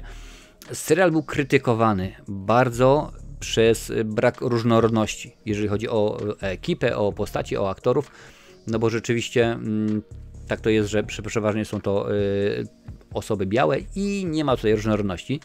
W związku z tym było kilka zmian, zdarzyło się. Pojawił się no, współlokator Joey'ego, jest troszeczkę rzeczywiście inny, więc stwierdzono i jak najbardziej. Charlie, dziewczyna, z którą się spotyka Ross w pewnym momencie, mówiłem wcześniej, pani naukowiec również, bo to akurat wyszło u Oprah Winfrey. A ja bym bardzo chętnie zobaczyła siostrę albo brata jakiegoś w tymże serialu, więc tak się rzeczywiście stało, tak sobie wymyślili. Oczko, pewnie, że tak, puszczane wielokrotnie wraz z serialem Frasier, a także serialem Caroline in the City, dzielą one to samo uniwersum. Był taki odcinek, tak zwany crossover, w którym Chandler pojawia się w odcinku Caroline and the Folks, podczas gdy główna bohaterka tego serialu, Caroline Duff, czyli Leah Thompson, pojawia się w odcinku The One with the Baby on the Bus. To jest to, kiedy Joey i Chandler postanawiają podrywać dziewczyny na dzieciaka, którym oczywiście jest dzieciak Rossa między innymi. Co ważne, mimo tych wszystkich krytyk i tego, że ten serial jest taki, a nie inny, przyjaciele byli nominowani do nagród Emmy 62 razy. Zdobył jednak tylko 6 nagród. Wśród tej szóstki znalazły się Jennifer Aniston w kategorii najlepsza aktorka pierwszoplanowa w serialu komediowym, Lisa Kudrow najlepsza aktorka drugoplanowa w serialu komediowym. Serial zdobył także jedyne zwycięstwo w kategorii najlepszy serial komediowy, mówiłem wcześniej 8 sezon. Poza Courtney Cox wszyscy pozostali członkowie byli nominowani.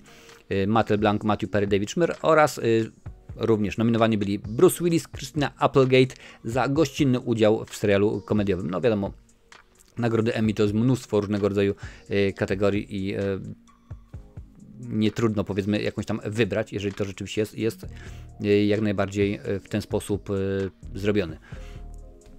Czy my nadal kochamy ten serial? Oczywiście, że tak. Jak najbardziej. Ten serial jest uwielbiany.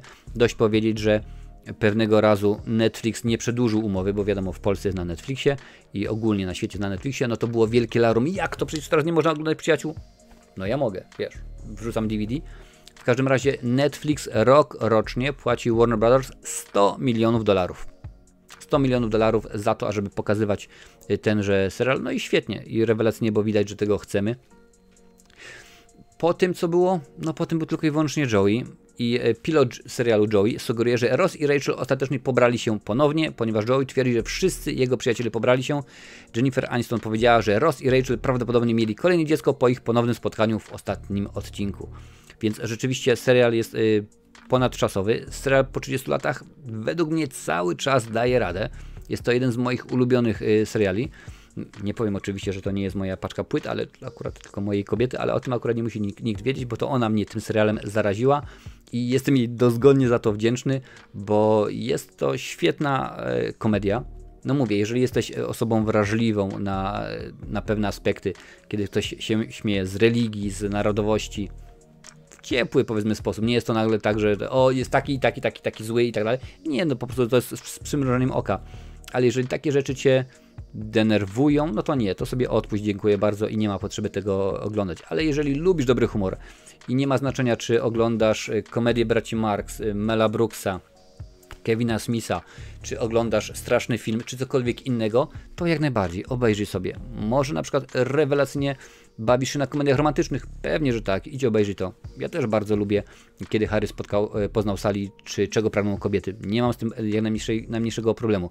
Lubię jak najbardziej filmy z cyklu American Pie, lubię różnego rodzaju inne komedie, lubię Vince'a Vaughna, Jima Carreya, wszędzie, więc jeżeli lubisz się śmiać, to jak najbardziej jest serial dla ciebie, a jeżeli tylko ktoś powie brzydkie słowo albo tupnie, to sobie odpuść rzeczywiście, bo nie ma potrzeby. A tutaj, na tej liście, oczywiście, że tak, jest więcej komedii, które musisz obejrzeć, a przynajmniej te recenzje.